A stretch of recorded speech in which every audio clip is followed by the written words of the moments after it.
कठपुतली। आप सभी ने अपनी लाइफ में कम से कम एक बार कठपुतलियों का नाच तो जरूर देखा होगा। कठपुतली वाला अपने हाथों से कठपुतलियों को नचाता है और ना जाने क्या क्या करतब कराता है। पर क्या हो अगर ये कठपुतलियाँ कठपुतली वाले की मर्जी से नहीं बल्कि खुद ही की मर्जी से चलने लगे। समीर अपनी बेटी उर्वी को पहली बार मेला दिखाने लाया था। 10 साल की उर्वी के लिए वो एक बहुत ही नया एक्सपीरियंस था। पूरे मेले में घूमते घूमते उर्वी एक जगह पर आकर बस रुक गई। उसके सामने कठपुतली वाला कठपुतलियों का खेल दिखा रहा था। पूरा खेल देखने के बाद उर्वी उस कठपुतली वाले से एक कठपुतली लेने की जिद करने लगी। समीर अपनी बेटी उर्वी को कभी किसी चीज़ के लिए मना नहीं करता था, पर उस कठपुतली वाले ने उर्वी को अपनी कठपुतली देने से साफ इनकार कर दिया। पर जब समीर ने उस मामूली सी कठपुतली के लिए उस कठपुतली वाले को खूब सारे पैसे देने की बात की, तो उस कठपुतली वाले ने अपनी कठपुतली उर्वी के हाथ में थमा दी। कठपुतली थमाते हुए उसने सिर्फ एक बात कही, इस कठपुतली के साथ खेलना कभी बंद मत करना। उसकी बात को अनसुना कर उर्वी उस कठपुतली को अपने सीने से लगाकर घूमने लगी। उसी दिन रात को उर्वी अपनी नई कठपुतली के साथ रही थी। समीर रात में उसे गुड नाइट बोलने उसके कमरे में आया तो उसने देखा कि वो कठपुतली जमीन पर गिरी हुई थी। समीर ने उस कठपुतली को उठाकर साइड टेबल पर रख दिया। समीर जैसे ही कमरे से जाने लगा उसे किसी लड़की के रोने की आवाज़ आई। वो कमरे में वापस गया तो उसे कुछ नहीं दिखा, पर जैसे ही समीर की नज़र उस टेबल पर रखी कठपुतली पर गई तो उसके होश ही उड़ गए। उस कठपुतली की आंखों से खून के आंसू निकल रहे थे। वो देखते ही समीर घबरा उठा और उसने उस कठपुतली को उसी समय घर की खिड़की से बाहर फेंक दिया। उस रात वो उर्वी के पास ही सो गया। अगले दिन उर्वी आवाज़ से समीर की आंख खुली। उड़ते ही समीर ने देखा कि उर्वी कमरे के फर्श पर बैठकर उसी कठपुतली के साथ खेल रही थी।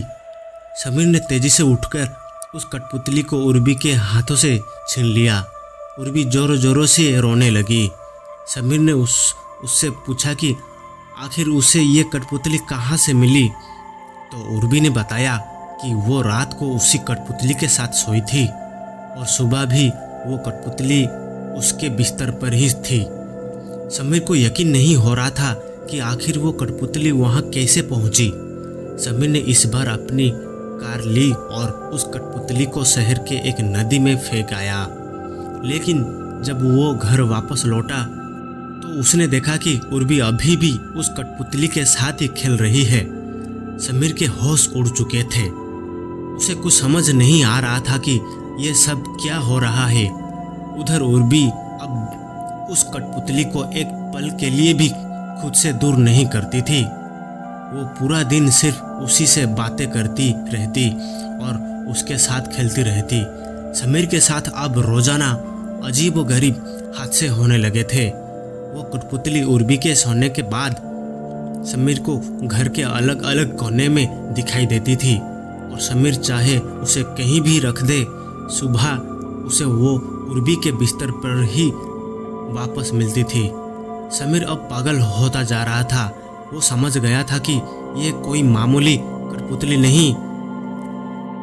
समीर ने उर्वी की दादी को उर्वी की देखभाल के लिए बुलाया और खुद गाड़ी लेकर उसी मेले में चला गया जहाँ से उसने वो कठपुतली खरीदी थी। वो उस कठपुतली वाले को पूरे मेले में ढूंढता रहा, पर उसे वो कहीं नहीं मिला।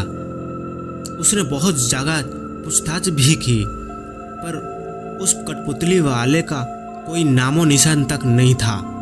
परेशान हालत में समीर घर पहुंचा और वहां जो उसने देखा उससे उसकी रूह कांप गई। उर्वी की दादी जमीन पर गिरी हुई थी और उसके सर पर एक गहरी चोट आई थी। समीर ने उनके पास जाकर उनसे पूछा कि आखिर हुआ क्या, तो उर्वी की दादी ने अधमरी हालत में सिर्फ एक चीज कही, उर्वी से वो कठपुतली वापस ले लो। तभी अंदर वाले कमरे से एक अजीब सी आवाज आई। समीर दौड़कर उस कमरे में पहुंचा तो उसने देखा कि बिस्तर पर उर्वी बैठी हुई थी और उसके दोनों हाथों में पतले धागे घुसे हुए थे।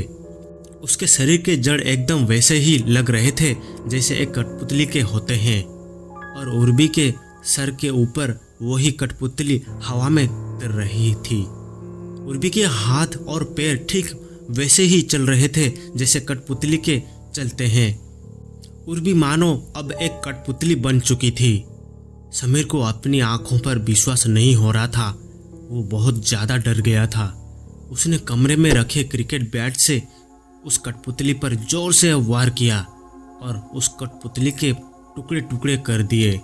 उर्वी उसी समय बेड पर गिरकर बेहोश हो गई। उर्वी के हाथों में घाव थे जिसमें से खून बह रहा था। समीर तुरंत उर्वी और उसकी दादी दोनों को गाड़ी से हॉस्पिटल ले गया। दादी को तो अगले दिन ही होश आ गया, पर उर्वी 3 दिन तक आईसीयू में रही। किसी को भी उर्वी से मिलने नहीं दिया गया था। 3 दिन के बाद जब उर्वी को होश आया और समीर जैसे ही उससे मिलने उसके हॉस्पिटल रूम में गया तो उसने जो देखा उससे उसका दिल उसके शरीर से बाहर आ गया। उर्वी अपने बिस्तर पर ही लेटी हुई थी, लेकिन उसने अपने सीने से उसी भयानक कठपुतली को लगाया हुआ था। जब समीर ने ध्यान से उस कठपुतली को देखा तो उस कठपुतली के चेहरे पर एक बेहद डरावनी मुस्कान थी। दोस्तों, कैसी लगी आपको ये कहानी?